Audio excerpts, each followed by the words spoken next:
Tuhan selalu memberikan solusi yang kita butuhkan. Ini cara Tuhan. Ingat ya, Tuhanmu bukan Tuhan yang dikit-dikit murka.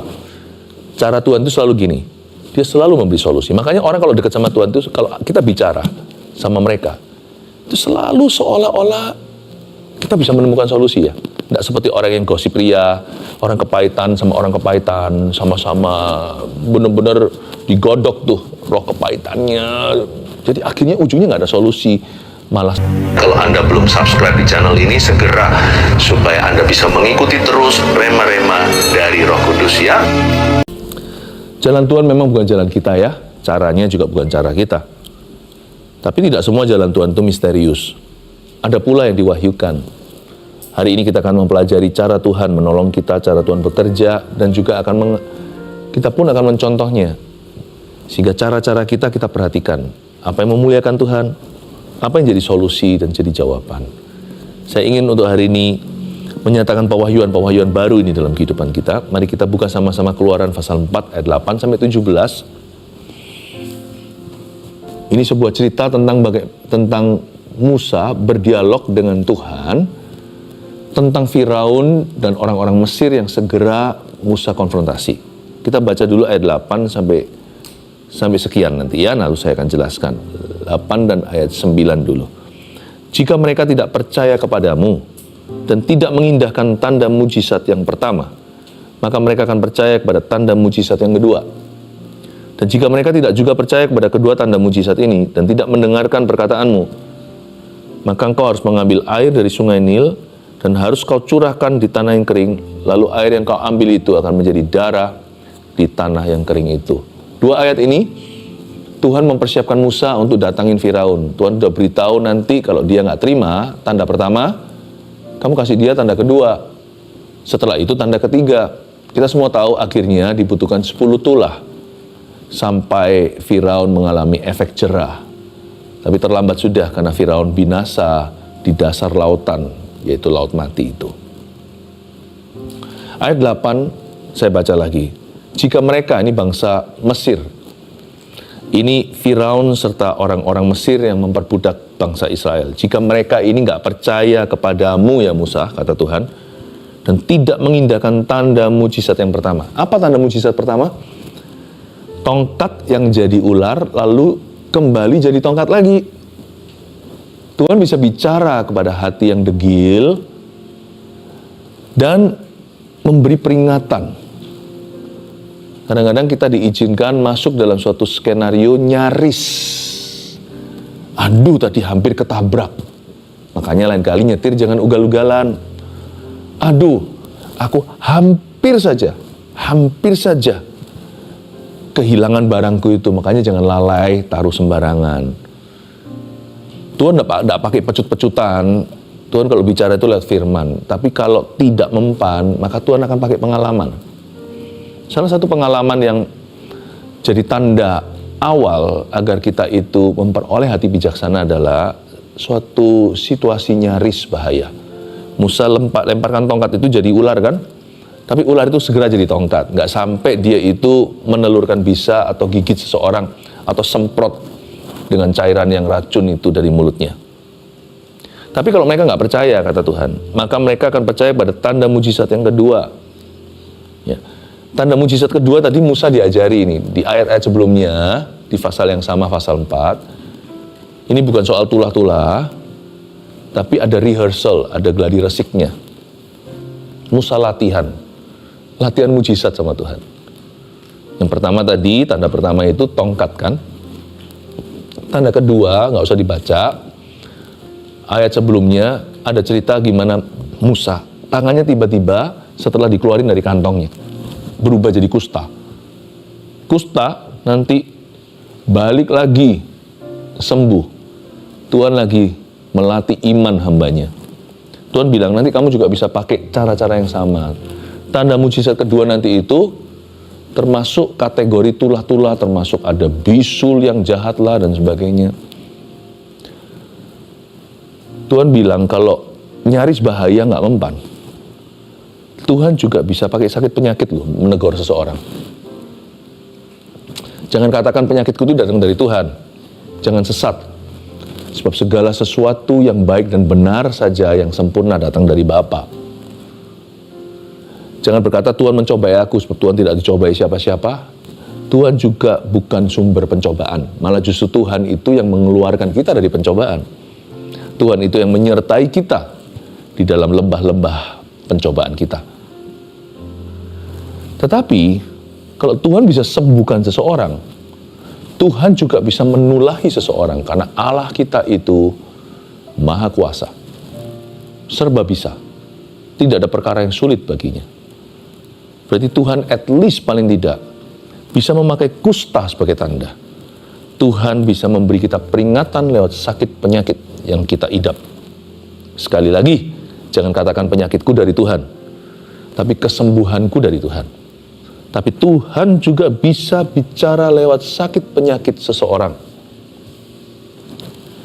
Tuhan ngomong gini sama Musa, nanti ya kamu pakai tongkat nggak mempan. Pada waktu Firaun merasakan sakit di tubuhnya, maka dia akan berpikir ulang. Dan jika mereka tidak juga percaya kepada kedua tanda mujizat ini ayat 9 dan tidak mendengarkan perkataanmu, maka engkau harus mengambil air dari sungai Nil dan harus kau curahkan di tanah yang kering. Lalu air yang kau ambil itu akan menjadi darah di tanah yang kering itu. Tanda ketiga kalau 1, 2 tidak berhasil. Maka tanda ketiga itu akan berdarah-darah. Apapun itu juga berdarah-darah, itu anything ya. Itu bisa secara jasmani sungguhan, artikan secara harafiah, atau berdarah-darah rumah tangga.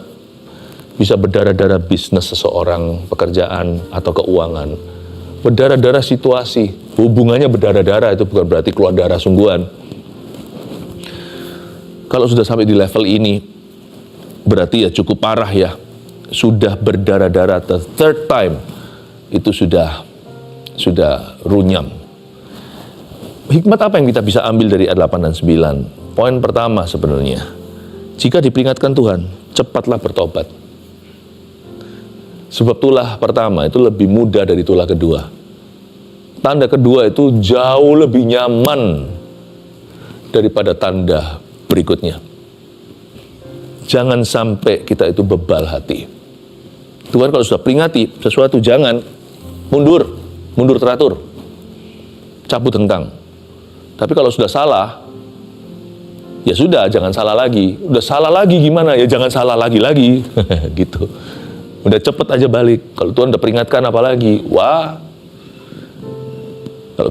Kalau kita mau jadi orang yang smart, kita tidak akan menantang Tuhan. Karena Tuhan nggak bisa ditantang punya. Tuhan itu dahsyat. Kita ini debu tanah. Itulah sebabnya ada perintah. Waktu Yesus dicobai kan, dia berkata sama setan, jangan mencobai Allah. Jangan cobai Tuhan. Ayat 10 ya. Lalu kata Musa kepada Tuhan. Nah ini sekarang Musa balik nih, dia timpali, dia respon nih. Lalu kata Musa kepada Tuhan, Tuhan, aku ini tidak pandai bicara, dahulu pun tidak, dan sejak engkau berfirman kepada hamba-Mu ini tidak, sebab aku berat mulut dan berat lidah.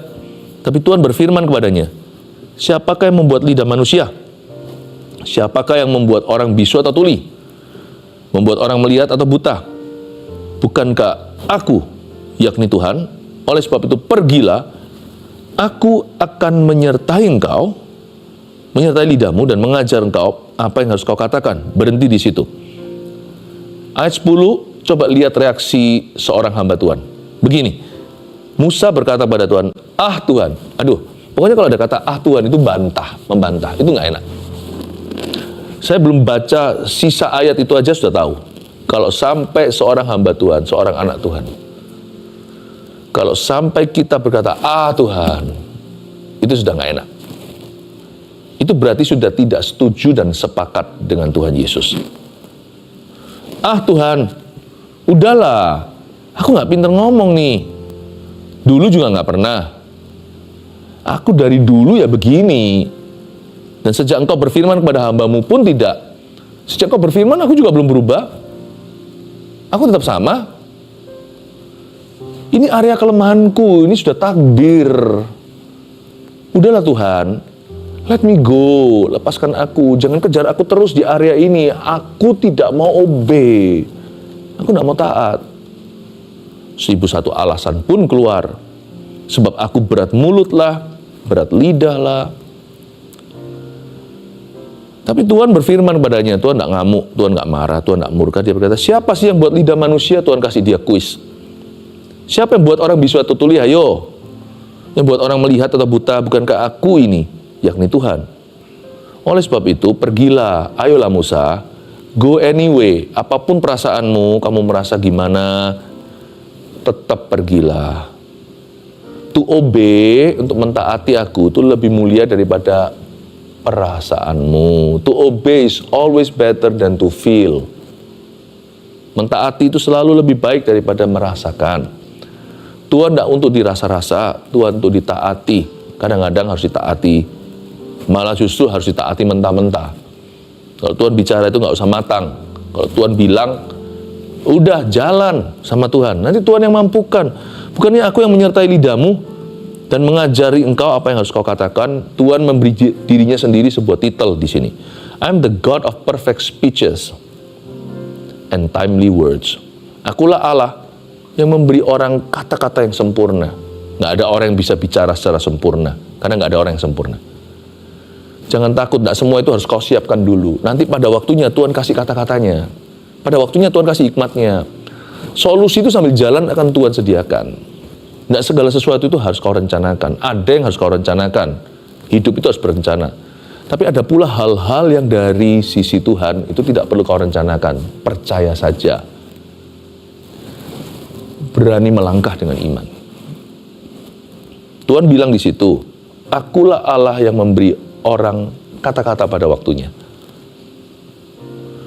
Lalu kata Musa tadi ayat 10, Tuhan, aku berat mulut, berat lidah. Menurut saya itu adalah lame excuses atau alasan-alasan yang lemah. Sedangkan yang dia butuhkan cukup hanyalah percaya.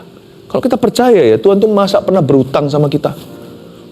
Masa Tuhan tuh pernah dorong kita ke satu tempat lalu habis itu dia menghilang? Kalau Tuhan bawa kita ke situ, Tuhan sertailah. Tuhan sediakan yang semua yang kita perlukan. Oleh karena itu apa yang kita barusan renungkan ayat 10 sampai 12 ini poin saya kedua. Catatlah ini. Jangan bebal hati, lekaslah taati. Kalau soal Tuhan ya, langsung taat saja. Your smartest decision, keputusan Anda yang paling tepat adalah langsung taat. Jangan bebal hati. Bebal itu apa? Tuhan itu loh bebal. Tuhan.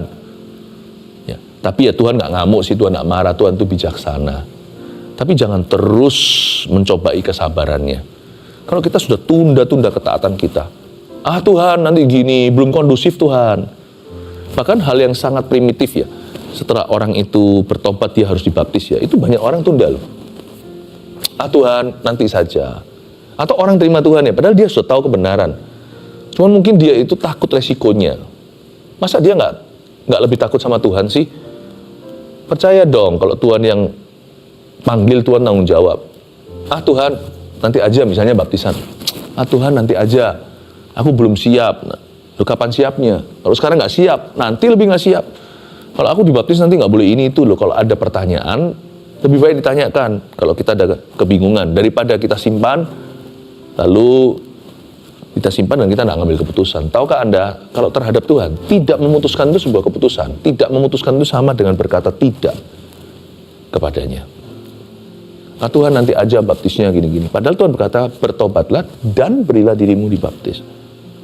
Kita bisa berdalih, gimana dengan penyamun yang disalibkan itu di samping Yesus? Dia nggak dibaptiskan. Iya, tapi kan dia disalib. Karena ada satu kondisi yang tidak memungkinkan. Bukan karena kemauan. Tapi kan kalau kita kan lain, kalau kita kan bisa tapi nggak mau. Jadi kalau Anda belum dibaptis ya, segera tulis sana #baptis. Cari GMS terdekat kalau tidak ada yang mau melayanimu. Dengan senang hati kami akan melayanimu dengan sungguh-sungguh dan membaptismu sampai bersih-bersih benar-benar. Memastikan Anda waktu masuk ke dalam air itu keluar, Anda lahir baru, lahir kembali, tidak mengambil keputusan setengah-setengah. Tulis saja di situ, baptis. Kami segera follow up. Dan bukan hanya tentang baptisan. Yang saya ingin katakan adalah segala perintah Tuhan. Kalau Tuhan suruh ya, langsung aja. Jangan lamban, jangan bebal hati kita. Sebab semakin hati kita bebal, semakin lama kita menunda sesuatu, hati kita semakin kapalan dan semakin tidak merasakan perlunya untuk mentaati. Kalau kita tunda, tidak segera, lama-lama hati kita pun terbiasa dalam ketidaktaatan. Dan itu adalah posisi yang paling bahaya dalam hidup ini. Itu namanya posisi K. Posisi kompromi. Kompromi pertama kali itu membuat kita kurang nyaman. Tapi lama-lama kita jadi oke ya. Gini juga oke. Nah itu sudah bahaya. Kalau masuk di titik itu, kita sudah kehilangan kasih mula-mula. Kita rasa, ini boleh deh. Itulah yang namanya suasana suam-suam kuku. Kita harus waspada. Kita lihat ayat yang ke-13. Tetapi Musa berkata, Tuhan, lagi ya, utuslah kiranya siapa saja yang patut kau utus. Maka bangkitlah murka Tuhan terhadap Musa. Dan ia berfirman, bukankah di situ Harun orang Lewi itu kakakmu? Aku tahu bahwa ia pandai bicara. Lagi pula ia telah berangkat menjumpai engkau. Dan apabila ia melihat engkau, ia akan bersuka cita dalam hatinya. Masih seputar kebebalan, ayat 13 saya jabarkan. Musa berkata untuk kedua kalinya, Tuhan. Ini namanya bebal kuadrat. Jadi bebal itu selalu langganan. Jadi nggak bisa seorang itu bebal sekali. Cara terbaik untuk menghadapi kebebalan adalah lari. Lari dari kebebalan itu sendiri. Cepet-cepet taati. Nggak usah mikir dua kali. Karena kalau kita mikir, kita nggak akan pernah menggenapi rencana Tuhan. Kalau kita mikir, kita nggak akan pernah melangkah. Tuhan, utuslah kiranya siapa saja yang patut kau utus. Musa sudah kehabisan alasan. Jadi terakhir hanya satu lagi yang tersisa untuk dikatakan. Aku nggak mau. Udah itu aja. Musa sudah terpojokkan. Tuhan berkata, siapa hayo yang sertai lidah. Dia nggak bisa ngomong apa-apa. Oke. Dia tahu bahwa Tuhan bisa. Bukan kemampuannya, tapi kemampuan Allah. Jadi akhirnya Musa, at least di ayat 13, Musa jujur. Tapi jual mahal. Dia berkata, Tuhan, utuslah siapa saja yang kau utuslah, jangan aku.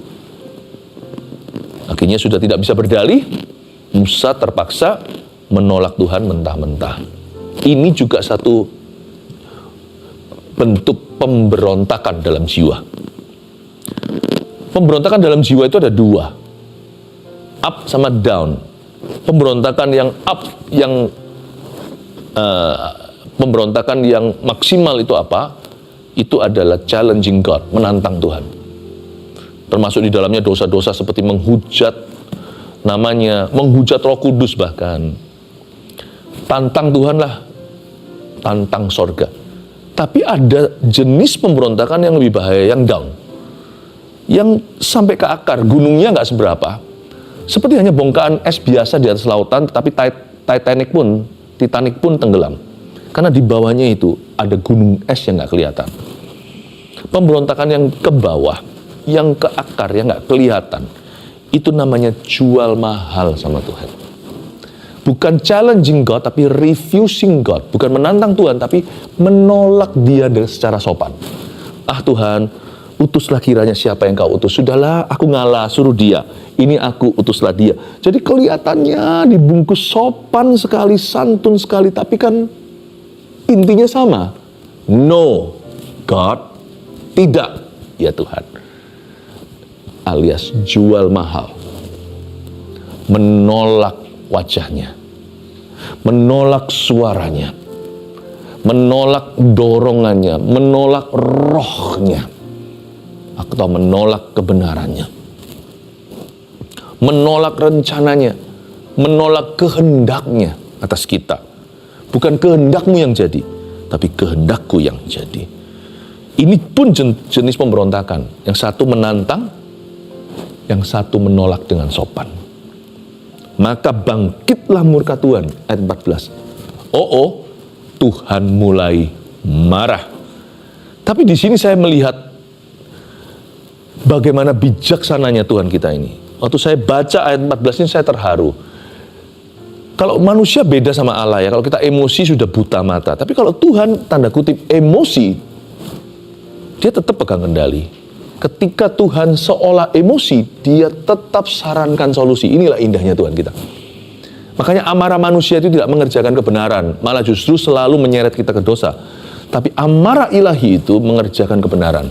Tuhan tidak marah-marah sih, tapi kalau sekali-kali Tuhan itu tanda kutip emosi, dia pasti akan menunjukkan solusinya. Tuhan tidak pernah marah lalu tidak menunjukkan jalan. Itulah cara Tuhan. Cara Tuhan itu begitu. Dan ia berfirman, coba lihat, maka bangkitlah murka Tuhan terhadap Musa dan ia berfirman, bukankah di situ Harun? Orang Lewi itu kakakmu. Mungkin dia mulai datang dari jauh, kelihatan. Aku tahu bahwa ia pandai bicara, Musa. Kamu tadi bilang utus orang lain kan? Oke, aku utus dia ya. Tapi kamu tetap ikut ya. Kamu dari tadi saya beritahu aku yang ciptakan lidah bibir kan? Oke. Tapi kamu nggak pede, nggak percaya diri, nggak apa-apa. Oke, dia dulu ya. Aku kasih kamu solusi. Bukankah di situ Harun orang Lewi itu kakakmu? Aku tahu bahwa ia pandai bicara. Lagi pula ia telah berangkat menjumpai engkau dan apabila ia melihat engkau, ia akan bersuka cita dalam hatinya. I love God. I love the Lord. Saya cinta Tuhan karena apa? Saya kagum sekali sama Tuhan kita. Dalam konteks ketika dia benar-benar seolah dikecewakan oleh hambanya, Tuhan provide, menyediakan sebuah spiritual, sebuah solusi. Sebenarnya solusi itu cuma hanya satu sih kalau kita itu mau melihat glory. Trust and obey only. Jadi solusi itu sudah ada di dalam diri kita. Kalau kita mau percaya dan taat padanya, itu solusi yang terindah. Itu yang namanya spiritual solution atau solusi ilahi. Tapi Tuhan memberi dia saran. Oke ya, kamu nak mau kan? Orang lain katanya, oke, tapi aku tetap mau menghendaki kamu ikut. Jadi Harun aku pilih. Karena kamu nak mau, Harun ku pilih. Tapi kamu pun masih ku pilih. Jadi kamu mesti ikut. Nggak ada alasan bolos. Saya bisa lihat ketegasan seorang bapak. Tapi saya juga bisa menemukan His mercy. Saya bisa menemukan kasih karunia-Nya di saat kita kurang percaya. Tuhan itu bisa memberi kita bonus supaya kita itu beli waktu sehingga kita bisa mengejar ketinggalan kita soal ketaatan. Harun aku pilih. Dan dia berkata, tapi kamu juga harus pergi. Ayat 15, maka engkau, ini lihat dulu poin 3 ya. Tuhan selalu memberikan solusi yang kita butuhkan. Ini cara Tuhan. Ingat ya, Tuhanmu bukan Tuhan yang dikit-dikit murka. Cara Tuhan itu selalu gini. Dia selalu memberi solusi. Makanya orang kalau dekat sama Tuhan itu, kalau kita bicara sama mereka, itu selalu seolah-olah kita bisa menemukan solusi ya. Tidak seperti orang yang gosip ria, orang kepahitan sama orang kepahitan, sama-sama benar-benar digodok tuh roh kepahitannya. Jadi akhirnya ujungnya nggak ada solusi, malah semakin benci. Ada orang-orang yang kalau diajak bicara itu kita nggak bisa menemukan jalan, malah justru jalan kita dibuntu setelah bicara dengan orang itu. Cara Tuhan nggak gitu sih. Tuhan selalu memberikan solusi. You know that you're talking to God. Anda tahu kalau Anda sedang bicara dengan Tuhan. Misalnya waktu doa, baca Alkitab, merenungkan firman Tuhan saat teduh pribadi, atau saat teduh bersama seperti ini, atau datang ke gereja, kalau Anda tahu bahwa Anda telah ketemu sama Tuhan, meskipun Anda tidak lihat Tuhan, tidak merasa sesuatu mungkin hari itu, tetapi Anda tahu Anda sudah ketemu sama Tuhan. Kalau waktu Anda pulang, Anda dapat jawaban. Meskipun jawaban itu tidak berupa jawaban kadang-kadang, tapi ada suatu ketenangan. Jangan takut hambaku, aku bersamamu. Meskipun tidak ada jawaban tertentu, itu pun sebuah jawaban, yaitu yang namanya divine assurance atau kepastian iman. Dan Anda juga tahu kalau Anda adalah orang yang dekat sama Tuhan. Kalau orang bicara sama Anda, mereka menemukan solusi dari Tuhan. Itu cara Tuhan. Ya, kita lihat sekarang ayat yang ke-15. Maka engkau, Musa kan diberitahu nggak boleh bolos nih. Maka engkau harus berbicara kepadanya, kepada Harun, dan menaruh perkataan ke dalam mulutnya. Dan Musa malah dikasih tugas, aku akan menyertai lidahmu dan lidahnya, dan mengajarkan kepada kamu apa yang harus kamu lakukan. Ia harus berbicara bagimu pada bangsa itu. Dengan demikian ia akan menjadi penyambung lidahmu. Kokohnya ini Harun, dia akan jadi penyambung lidahmu. Dan engkau akan menjadi seperti Allah baginya. Ayat 15-16, Musa tidak boleh quit. Diberitahu kamu tetap harus pergi. Harun kupilih karena kamu tadi masih belum yakin. Tapi nanti hubunganmu dengan Harun abangmu itu begini. Kamu harus bicara kepadanya hati-hati. Dan nanti kamu juga harus menaruh perkataan-perkataan dalam mulutnya. Dia akan jadi penyambung lidahmu. Dan engkau seperti Allah baginya. Cara Tuhan bicara sama anak-anaknya itu selalu rasional. Meskipun tidak selalu masuk akal. Tuhan kita itu melampaui logika. Pakai logika, tapi melampauinya. Kalau kita bicara sama Tuhan itu, maka kita akan bisa menangkap hatinya. Karena Allah kita adalah Allah yang mengimpartasikan. Dia bukan tipe raja yang suruh-suruh, main-main perintah. Tapi dia selalu jelaskan, makanya Yesus selalu pakai perumpamaan.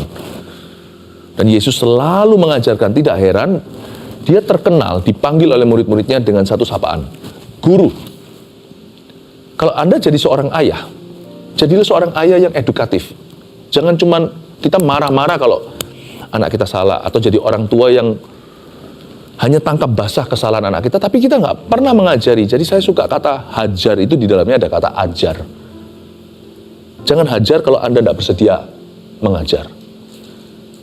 Kalau kita hajar orang karena kesalahannya, kita perlu ajari mereka apa yang benar. Gimana yang betul itu, tunjukkan, ajari, teladankan. Jadi,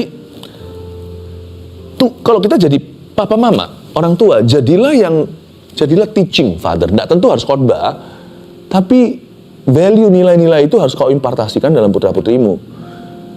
Kalau kita seorang pendeta, jelaskan visimu, komunikasikan visimu, dan hati Tuhan di balik setiap proyekmu. Mungkin penjelasan kita mungkin nggak sempurna, kita berusaha lah. Tapi kalau Anda disertai Roh Kudus, orang ngerti kok. Dan apalagi kalau sudah ada hubungan antara gembala dengan sidangnya, itu pasti nangkep lah. Papa kita kan nggak perlu fasilita, kita kan tahu maksudnya ayah kita apa. Suami istri apalagi. Jadi kalau kita jadi seorang pendeta, atau seorang direksi, pastikan jangan autopilot jalan sendiri-sendiri. Tapi harus ada pucuk pimpinan yang jelas. Kepemimpinan itu bukan hanya posisi, tapi komunikasi. Jadikan impartasi, bukan hanya value, tapi goalmu apa, strateginya seperti apa, value nilai-nilainya apa yang boleh, apa yang jangan, apa yang baik, apa yang buruk, itu didefinisikan. Kalau kita bisa jadi pemimpin kayak gitu, gampang di-follow.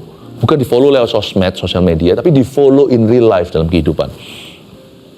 Poin saya keempat di sini adalah impartasikan hati dahulu sebelum menyuruh. Itu cara Tuhan. Dan saya pegang ini dalam kepemimpinan saya selalu. I will always try to explain ahead. Saya selalu akan coba menjelaskan di depan. Dan bahkan kalau saya menegur apa, ya saya pasti akan bicara muka dengan muka. Sebab saya tahu bahwa impartasi adalah alam berkatnya Allah dalam kepemimpinan kita, baik itu rumah tangga, bisnis, gereja, atau apapun divisi departemen yang Anda sedang jalankan, atau dalam profesi Anda. Oke, kita lihat sekarang ayat yang terakhir, ayat 17, dan bawalah tongkat ini di tanganmu. Tuhan bilang sama Musa tentang tongkat yang di tangan itu. Itu tongkatnya Musa sih, tapi nanti disebut tongkat Allah, karena saking seringnya dipakai oleh Tuhan. Suatu tongkat biasa di tangan Musa itu kalau diserahkan, itu bisa menjadi alat yang dahsyat. Dan bawalah tongkat itu di tanganmu, yang harus kau pakai untuk membuat tanda-tanda mujizat. Tuhan bilang kamu bawa tongkat. Kenapa Tuhan suruh dia bawa tongkat? Karena Tuhan tahu anak ini gitu ya. Musa itu kan anak Tuhan. Anak ini kurang percaya diri. Jadi tongkat itu bukan berhala, bukan terafim, bukan patung Baal, lembu emas. Tongkat itu hanyalah satu tool. Kamu bawa nggak apa-apa. Saking nggak percayanya Tuhan bisa pelihara, ya bawa sedikit duit gitulah ceritanya untuk bisa dalam perjalanan. Padahal Tuhan bilang nggak usah bawa banyak-banyak atau nggak usah bawa sama sekali. Waktu Yesus bilang sama murid-muridnya diutus kan begitu tuh, dua-dua. Dalam hal ini Tuhan terpaksa ngalah karena Tuhan itu baik hati. Ya udah kamu bawa tongkat itu di tanganmu, nanti dengan itu kamu buat tanda mujizat. Saya kasih satu bocoran. Nanti dalam karir Musa sebagai pemimpin bangsa, bertahun-tahun kemudian dia semakin jarang pakai tongkat itu, tahu nggak? Suatu hari Tuhan bilang sama dia, kamu cuma bicara aja, nggak usah pakai tongkat-tongkatan. Kamu bicara aja, dari mulutmu tuh firman, itu batu akan keluar airnya. Nah, dalam hal itu, dalam cerita itu, Musa gegabah karena emosi kan, dia pakai tongkat pukul, keluar tuh airnya. Tapi di situ justru dia membuktikan kurang percaya pada firman Tuhan. Poin saya kelima, semakin dewasa iman, semakin tidak bergantung apapun selain firman. Itu cara Tuhan. Lihat ya, kalau kita semakin dewasa iman kita ya, kita nggak minta terlalu banyak tanda-tanda lah, inilah, peneguhan, boleh, puji Tuhan. Semakin dewasa iman, cukup Tuhan berfirman, saya percaya. Meskipun dalam hidup saya secara pribadi, saya mengalami banyak tanda-tanda peneguhan dari Tuhan, tapi bukan sesuatu yang saya kejar. Atau pakai metode macam-macam, udahlah kalau kita itu mau impartasi secara power, kuasa, itu cukup tumpang tangan. Nggak usah terlalu banyak cara, ada 1-2 hal selain sakramen yang kita adakan, zaman kudus, baptisan. Saya tidak mau terlalu kreatif pakai berbagai 1001 cara, seolah-olah saya butuh hal-hal tertentu, barang-barang itu, cara-cara tertentu untuk membuat lebih mantul atau lebih mantap betul. No need. Speak the word. Ucapkan firman. Tumpang tangan, kesembuhan terjadi, penahbisan. Tidak perlu pakai 1001 cara. Sebab orang itu semakin dewasa imannya, semakin aman. Dia hanya bergantung pada firman. Tidak firman plus. Kalau ada sesuatu yang ditambahkan, itu hanyalah hal-hal yang sudah ditulis di dalam firman Tuhan. Saya bersyukur ikut Tuhan itu makin hari, kita itu tidak hidup lagi dengan penglihatan, tapi hidup kita itu oleh perkataan Tuhan. Itulah cara Tuhan. Oke, 5 ini kita review kembali. Yang pertama, cara Tuhan itu apa? Jika diperingatkan Tuhan, cepatlah bertobat. Itu cara Tuhan. 2, jangan bebal hati, lekaslah taati. Itu cara Tuhan. Ketaatan itu instan. Berkat tidak instan, ketaatan itu instan. 3, Tuhan selalu memberikan solusi yang kita butuhkan. Itu cara Tuhan. Demikian pula kita terhadap orang lain ya. 4, impartasikan hati dulu sebelum menyuruh. Sebelum suruh-suruh lah. Itu cara Tuhan. Ingatkan dirimu, bahkan cara kita relate kepada orang lain. 5, yang terakhir, semakin dewasa iman kita ya, semakin kita tidak bergantung apapun selain firman. Semoga cara-cara Tuhan ini kau perhatikan, dan cara-cara Tuhan ini akan menjadi jalan kemenanganmu setiap hari. 1 Petrus 4 ayat 7. Kesudahan segala sesuatu sudah dekat. Karena itu, kuasailah dirimu dan jadilah tenang, supaya kamu dapat berdoa. Saudara yang terkasih, terima kasih telah mendengarkan firman Tuhan hari ini. Jangan lupa untuk dukung terus channel ini dengan cara subscribe, like, share, dan juga komen, agar saudara kita yang lain juga boleh terberkati. Tuhan Yesus memberkati kita.